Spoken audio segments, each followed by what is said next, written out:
হে আল্লাহ, একমাত্র আপনার কাছেই আমি আমার দুর্বলতার কথা জানাচ্ছি, এবং একমাত্র আপনার কাছেই আমি আমার অভাবের কথা জানাচ্ছি, এবং মানুষের নিকট আমার অসম্মানের কথা একমাত্র আপনাকেই বলছি। হে আরহামার রাহিমিন, আপনিই তো প্রতিটি দুর্বল ব্যক্তির রব, এবং আপনিই আমার রব। আপনি কার কাছে আমাকে ছেড়ে দিলেন? এমন অচেনা মানুষদের কাছে যারা আমার ক্ষতি করতে চায়, নাকি এমন শত্রুর কাছে যাকে আপনি আমার চেয়ে অধিক শক্তি দিয়েছেন? হে আল্লাহ, যদি আপনি আমার উপর রাগ না করে থাকেন তাহলে এর কিছুতে আমার কিছু আসে যায় না, কিন্তু আপনার আশ্রয় পেলে আমার পরিস্থিতি আর একটু সহনীয় হবে।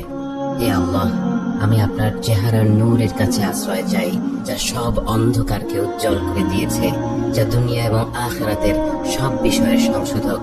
আল্লাহ, আপনার রাগ এবং অসন্তুষ্টি থেকে আমি রেহাই চাই। আল্লাহ, এই সব কাজই শুধু আপনাকে খুশি করার জন্য করা, এবং আপনি ছাড়া কোনো শক্তি নেই, কোনো ক্ষমতা নেই।